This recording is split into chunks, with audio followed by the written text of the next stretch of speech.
The skies over Washington, D.C. turned dark at noon. It wasn't clouds, it was ships. Massive alien ships that blocked the sun and cast long shadows across the frightened city below. Kate Summers stood on the White House lawn looking up. Her hands shook even though she tried to look calm. As the State Department's top diplomatic officer, she had dealt with many tough situations, but nothing like this. "They're hailing us on all frequencies," said a nervous aide who ran up beside her. "The president wants you in the Situation Room now." Inside, military leaders and government officials talked over each other in panic. The president raised his hand for silence when Kate entered. "Miss Summers, we need someone to speak for Earth." "That someone is you." Kate nodded, her mouth dry. "What do we know about them?" "Nothing except they have technology far beyond ours," said General Rogers. "If they want to destroy us, they could have done it already." 3 hours later, Kate stood in the middle of the National Mall. A special platform had been built quickly for this historic meeting. Around her, soldiers formed a protective ring, though their weapons seemed small and useless compared to what waited above.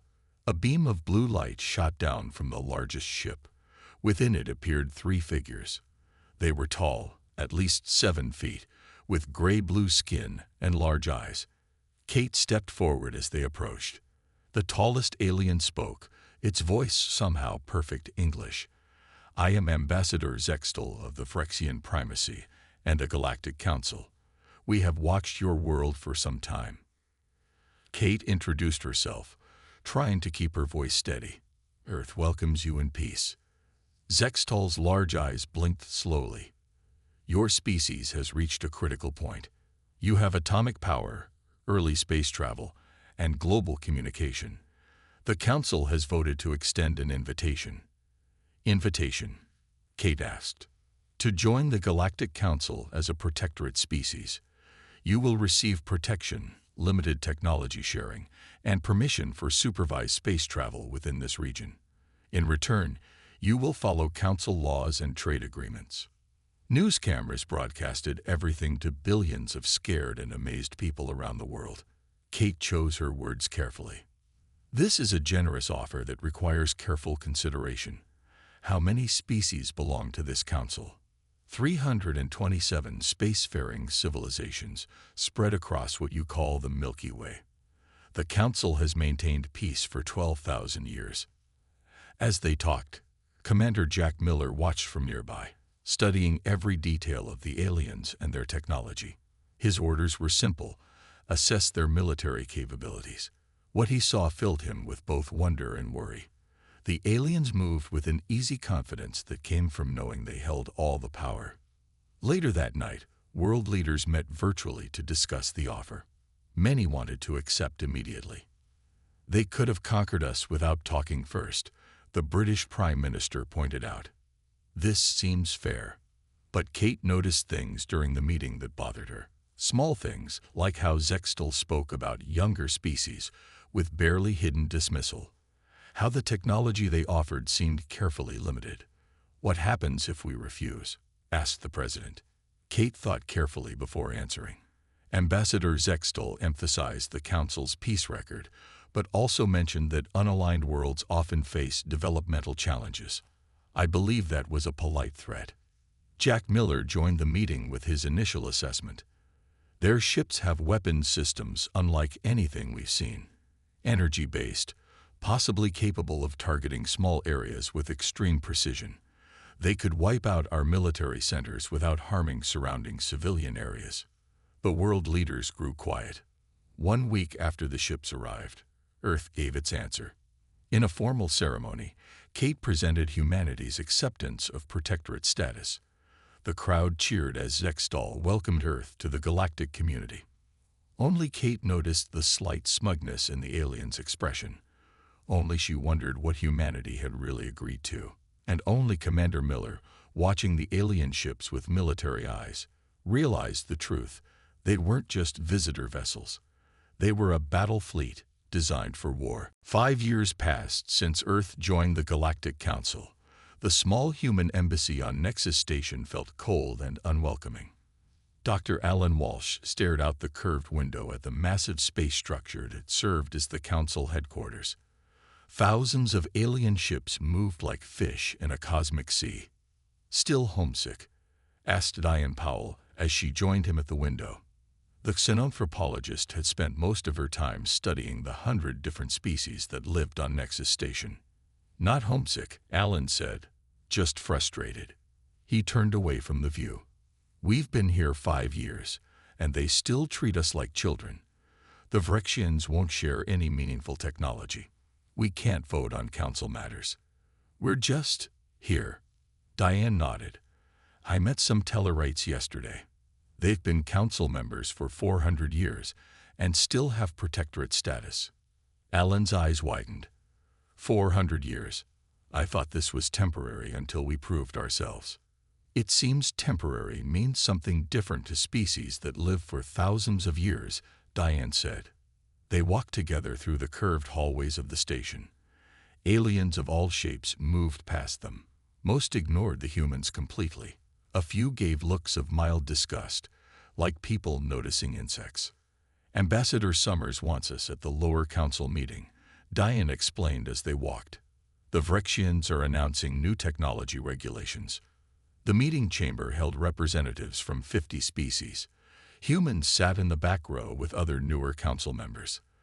The 5 founder species, including the Vrexians, sat at the front on raised platforms. High Chancellor Vrextel spoke in the formal council language, which all members were required to learn. "The council has observed concerning developments on multiple protectorate worlds.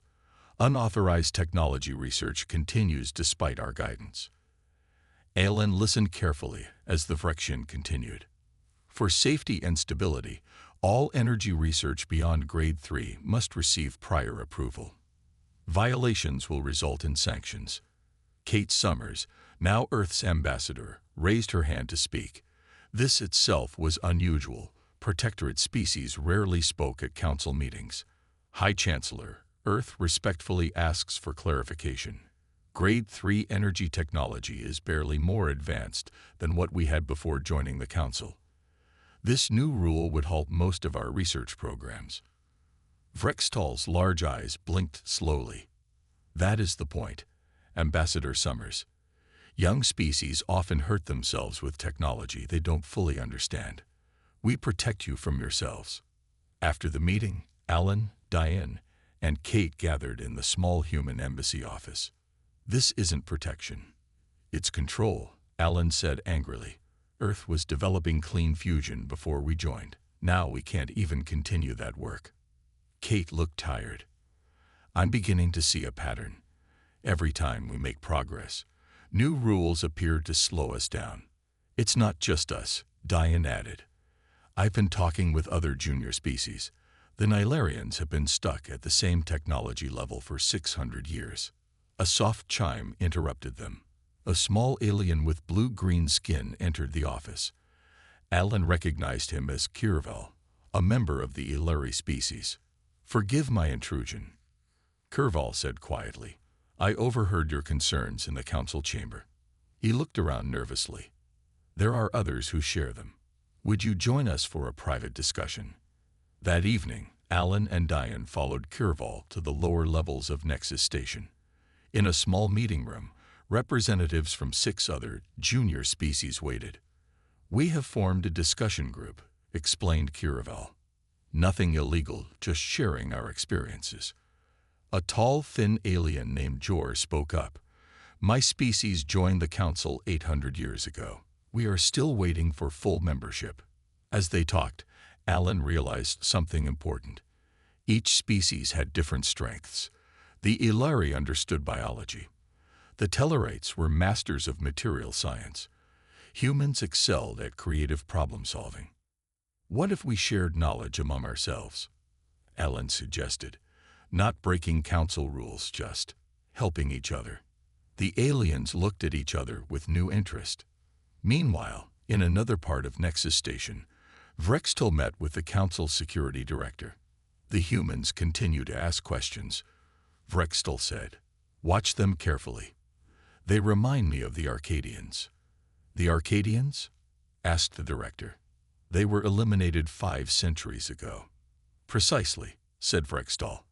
For the same dangerous traits we now see in humans. On Earth, in a secret underground lab, Samantha Young worked alone.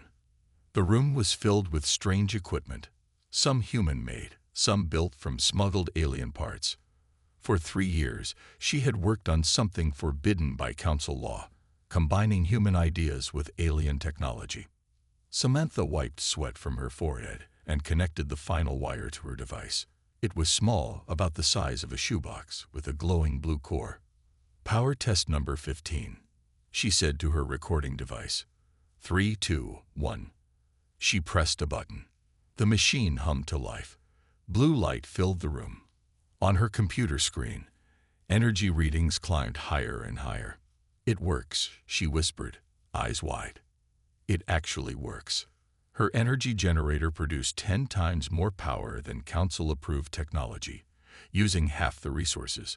This was exactly what Earth needed, and exactly what the council forbade. Her celebration was cut short by a loud alarm. Red lights flashed. Security cameras showed armed figures in black uniforms surrounding the building. "Council security," Samantha gasped. She quickly grabbed her prototype, essential data chips, and a small bag she kept ready for emergencies. As footsteps approached her lab, she slipped into a hidden tunnel that led to an abandoned subway station. Above, council security forces, led by aliens with human helpers, seized her computers and research. "Find the scientist," ordered the alien leader. High Chancellor Vrextall wants her technology destroyed and her mind wiped. Meanwhile, on Nexus Station, a surprising event occurred during a diplomatic reception. Diane Powell stood with representatives from various species as they viewed artworks from across the galaxy. The Vrexian art curator presented a complex puzzle image that changed based on viewers' perspective. "This piece took our greatest artists 12 years to create," he said proudly.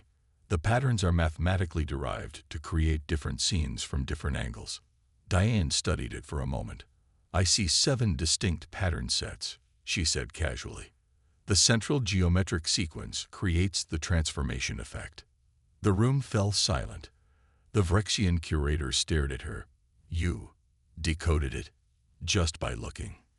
"It's not that difficult," Diane said, suddenly uncomfortable with the attention. "The base pattern is similar to fractals we study on Earth." News of this incident reached Vrextall quickly. The High Chancellor called an emergency meeting of the founder species. "The humans demonstrate exceptional pattern recognition," he told the other leaders. "Their ambassador questions our authority. Their scientists push technology boundaries. They form connections with other junior species." An elder founder leaned forward. "You believe they represent a threat." "I believe they show the same traits as the Arcadians and Savorians before them," Vrextall replied. "Species that evolve quickly and adapt to challenges. Species that could eventually challenge our position." "Then we must act as we did before," said another founder. At the human embassy, Alan received a message from Kirval. "Meet me in Archive Section 12. I found something about extinct species." When Alan arrived, the small alien looked nervous. "My access to historical records is limited," Kirval whispered, "but I discovered mentions of species that no longer exist. They disappeared after joining the council." Alan frowned. "Natural disasters. That's what the records claim. But the timing seems convenient." On Earth, Commander Jack Miller, now head of planetary defense, received an encoded message. It had come through 7 different relay points to hide its origin. The message was simple: "They fear what you might become." Miller took this information to his private office, where he kept a secret communication device. He needed to warn Kate Summers on Nexus Station. As Samantha Young went into hiding with her revolutionary technology, as Alan Walsh began to uncover historical secrets, and as Diane Powell accidentally revealed human cognitive abilities, humanity's position in the Galactic Council grew more precarious. The founders watched with increasing concern. Humanity was showing signs of being something they hadn't encountered in millennia. a species that could not be easily controlled. Dr. Alan Walsh walked quickly through the quiet halls of Section 18 on Nexus Station. This area contained the Council's archives, and few people came here. He held an access card given to him by Clyrix, an elderly Mithran librarian who had grown fond of the curious human. "You have 1 hour," Clyrix had whispered. "The security systems will reset after that." Alan found the terminal marked Historical Species Index and inserted the card. The screen lit up with access levels he had never seen before. His fingers moved quickly over the controls, searching for information about extinct species. After 20 minutes of searching, he found it. A file labeled Containment Protocols. Emergent Species. His heart beat faster as he downloaded the data to a small device Clyrix had provided. As he was about to leave, another file caught his eye. The Arcadian Incident. With only minutes remaining, he grabbed that file too. Later, in the small apartment he shared with Diane, they reviewed the stolen information. "Look at this," Alan said, pointing to the screen. The Arcadians joined the Council 800 years ago. They were described as highly adaptable with concerning creativity levels. Diane frowned. "That sounds familiar." "It gets worse. 50 years after joining, they experienced a natural disaster. Their home planet's atmosphere was supposedly destabilized by a solar flare." "But you don't believe that," Diane said. Alan shook his head. According to these records, at least 3 other species with similar traits all suffered catastrophes shortly after joining the Council. The Savorians, the Talari, the Nyx. He showed her more data. All these species were noted for their quick learning, pattern recognition, and technological adaptation, just like humans. Diane's face paled. "You're saying the Council eliminates species they see as threats?" "Not the entire Council," Alan corrected. "Just the founders. They've ruled for 12,000 years. They don't want competition." The door chime interrupted them. Diane quickly closed the files as Alan answered. Kate Summers stood outside, looking worried. "We need to talk," she said, privately. Once inside, Kate kept her voice low. "Jack Miller sent me a warning from Earth. Our communications are being monitored. Council security has been watching certain humans more closely than others." "Which humans?" Diane asked. "Scientists, engineers, anyone showing too much interest in advanced technology." Kate looked at them seriously. "And diplomats who asked too many questions." Alan took a risk. "We found something, Kate. Evidence that the founders had eliminated species before. Species like us." Kate didn't look surprised. Jack suspected something similar. "He's been secretly preparing Earth's defenses, using what little technology we've managed to develop on our own." A soft beep came from Alan's computer, a message from Clyrix. "Leave your quarters now. Security coming." They barely had time to grab the data device before alarms sounded throughout the level. The 3 humans slipped out a service entrance as Council security forces entered the main door of their quarters. "We need somewhere to hide," Kate whispered as they moved through maintenance tunnels. "I know a place," Diane said. "The Tellerate District. I have friends there." As they moved deeper into Nexus Station, Director Orn of Council Security reported to High Chancellor Vrextal. "The humans have accessed restricted historical files," Orn said. "They know about the Arcadians." Vrextal's expression darkened. "Find them. Erase what they know. And if they shared this information with others, then we implement the containment protocol," Vrextal said coldly. "Earth will suffer an unfortunate natural disaster, just as other troublesome worlds have before." Meanwhile, on Earth, Samantha Young had connected with a network of scientists working in secret. She showed them her energy generator. "This is just the beginning," she told them. "With this power source, we can build technologies the Council would never approve." One of the scientists looked worried. "If they discover this, they'll punish all of Earth." Samantha nodded grimly. "That's why we need to prepare. They already see us as a threat. We need to be ready when they decide to act on that fear." In the depths of space, a council warship changed course, heading toward Earth. The Tellarite district of Nexus Station was crowded and noisy, perfect for hiding. Alan, Diane, and Kate followed narrow paths between strange buildings until they reached a small door marked with symbols. Jem Lowe, a Tellarite merchant Diane had befriended months ago, welcomed them inside. The room was filled with aliens from different species, all looking nervous. "These are the others I told you about," Jem Lowe said to the group. "Humans who know the truth." Kate looked around the room. "Who are all of you?"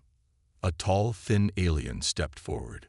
"We represent 12 species, all stuck as protectorates, some for centuries. I am Norrell of the Brintak." "We've been sharing information," said another alien with blue scales. "Technology the founders keep from us. History they try to hide." Alan showed them the data he'd stolen from the archives. "The founders have eliminated at least 3 species that showed too much potential. They see us as threats, not as partners." The room grew quiet as they processed this information. "What can we do?" asked Jem Lowe. "The founders control all advanced technology." Diane smiled slightly. "Not all technology. Each species here has different strengths, different sciences the founders allow. Together, we might have enough pieces to create something new."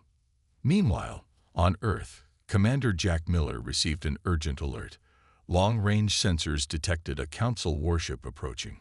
"Time to arrival," he asked the officer on duty. "Approximately 48 hours, sir. It's a Vrexian vessel, heavily armed." Miller activated Earth's new defense protocol. Hidden facilities around the planet powered up. For 5 years, humans had been secretly developing defenses, using their limited knowledge of alien technology combined with human ingenuity. "Contact Samantha Young," Miller ordered. "We need her prototype now." In her hidden lab, Samantha received the message. She looked at her team of engineers. "It's time," she said. "The council is making their move." Her energy generator, now improved, was connected to a larger device, a shield projector that could theoretically protect large areas from energy weapons. But it had never been tested at full scale. Back on Nexus Station, the group of protectorate species formed a plan. Each would contribute technology from their own fields. The Tellarites provided advanced materials. The Ilari contributed biological computing. The Brintak added sensor technology. "But we need a way to coordinate everything," Norrell said. "A central system that brings all these different technologies together." "That's where humans excel," Kate said. "Pattern recognition, seeing connections between different systems." Diane looked at Alan. "The Council archives must contain the full technical specifications for founder technology. If we could access that." "Impossible," said Jem Lowe. "Those are in the central core. No one but founders can enter." Kate stood up straight. "I might be able to help. As Earth's ambassador, I can request a tour of the central core for diplomatic purposes." "It would be dangerous," Alan warned. "We're already in danger," Kate replied. "And we need that information." While they planned, Director Orn's security forces searched every level of Nexus Station. In his command center, Orn received a message from High Chancellor Vrextall. "The humans must be found before they spread their dangerous ideas. The warship will reach Earth soon. Once we have control of their homeworld, the humans on Nexus will have no choice but to surrender." Orn nodded. "And if they still resist, then Earth will serve as an example to other protectorates," Vrextall said coldly. "Sometimes the forest must burn to prevent the spread of disease." Unknown to the founders, their conversation was overheard by a small Mithran librarian. Clarix hurried to send a message to Alan. Throughout Nexus Station, word spread quietly among junior species. The humans had discovered the truth and were fighting back. For the first time in thousands of years, the founders' absolute control was being challenged. In the shadows of the massive station, a resistance was forming. And at its heart were the humans, the youngest species in the council, but perhaps the most dangerous. The next day, Kate Summers walked confidently into the great chamber of the Galactic Council. All 500 seats were filled as representatives from across the galaxy gathered for an emergency session. High Chancellor Vrextel stood at the center platform. "We face a crisis," he announced. "Dangerous ideas are spreading among Protectorate species. Earth, our newest member, has violated technology restrictions and accessed forbidden archives."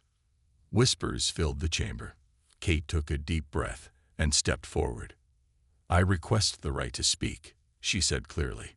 Vrextel looked surprised. Protocol did not allow Protectorate representatives to address the full council without permission. But with all eyes now on her, he could not easily refuse. "Speak then, Ambassador Summers," he said coldly. Kate walked to the central podium. She inserted a small device into the council's communication system. Across the chamber, screens lit up with the evidence Alan had recovered. "Members of the council," Kate began. "For thousands of years, you have been told that the founders protect younger species until they are ready for full membership. Today, I show you the truth." Images appeared on the screens, records of the Arcadians, the Sivorians, and other extinct species. Data about their rapid development followed by mysterious disasters. "These species weren't destroyed by natural events," Kate continued. "They were eliminated because they showed too much potential, because they might one day challenge founder control." The chamber erupted in shock and anger. Founder representatives shouted for security. Representatives from junior species demanded explanations. Vrextel slammed his hand on the podium. "This is deception. Remove the human." Security forces moved toward Kate, but representatives from several species stood in their way. The Tellarites, the Ilari, the Brintak, all those who had joined the resistance. Meanwhile, the Vrexian warship approached Earth. Commander Miller watched from his command center as it entered Earth's orbit. "They're charging weapons," reported an officer. Miller nodded. "Activate the shield." Across Earth, Samantha Young's energy generators powered up. A shimmering field of energy surrounded the planet just as the Vrexian ship fired. The alien weapon hit the shield with blinding light. For a moment, everyone held their breath. The shield flickered but held. "It's working," shouted a technician. On the Vrexian ship, the alien commander stared in disbelief. "Impossible. Their technology is not advanced enough for planetary shields."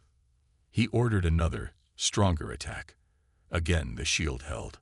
Back on Nexus Station, the council chamber had descended into chaos. Vrextal received an urgent message from the Vrexian fleet. He turned pale. "Earth has defensive technology beyond their permitted level," he announced. "This proves their dangerous nature." Kate stood firm. "We developed those defenses because we discovered your plans to eliminate us, just as you eliminated others before." A respected elder from a mid-level species stood up. "Is this true, High Chancellor? Have the founders been destroying potential rivals?" Before Vrextal could answer, screens throughout the chamber switched to a live feed from Earth. The Vrexian ship was firing repeatedly at the shield protecting the planet. "Look," Kate pointed. "They attack us even now." The council erupted again. More species stood with the protectorates. Even some mid-level members began questioning the founders. Vrextal realized he was losing control. He activated his emergency communicator. "Implement Protocol 0, he ordered. "Lock down all access to the central core." In the lower levels of Nexus Station, Alan and Diane received Clarix's urgent message.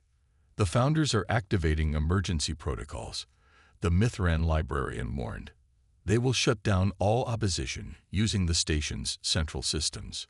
Alan looked at Diane and the group of aliens around them. "We need to reach the central core now, before they lock everyone out." Norrell, the tall Brintak, pointed to a maintenance tunnel. "This is our only chance. Once they activate full security, not even the founders will be able to access the core for 24 hours. As alarms began to sound throughout Nexus Station, the small group of humans and aliens raced toward the heart of the Galactic Council. The central core of Nexus Station glowed with blue light. At its center stood a massive crystal structure surrounded by humming machines. Ellen, Diane, and their allies rushed through the final door just as it began to close. "We made it," gasped Clyrix, the Mithran librarian who had guided them through hidden passages. Ellen stared at the crystal. "What is this place?" "The true heart of the council," Clyrix explained.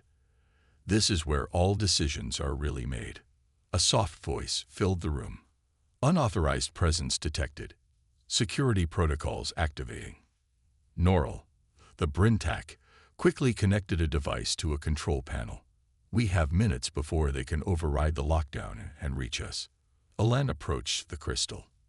As he got closer, patterns of light swirled within it. He realized with shock that the patterns were responding to his thoughts. "It's alive," he whispered. "Not alive," said Clyrix. "Artificial intelligence, the oldest and most advanced in the galaxy. The founders didn't create it. They found it, left by an ancient species. They've used it to control the council for millennia." Diane joined Alan at the crystal. "This is what decides which species live or die." "Yes," said Clyrix. "It was programmed to preserve galactic stability at all costs. The founders convinced it that creative, adaptive species are a threat to stability." Around them, alarms blared as security forces tried to break through the locked doors. On Earth, the Vrexian ship continued its attack. Commander Miller watched as Samantha's shield weakened. "How much longer can we hold?" he asked. Samantha checked her readings. "Maybe 30 minutes.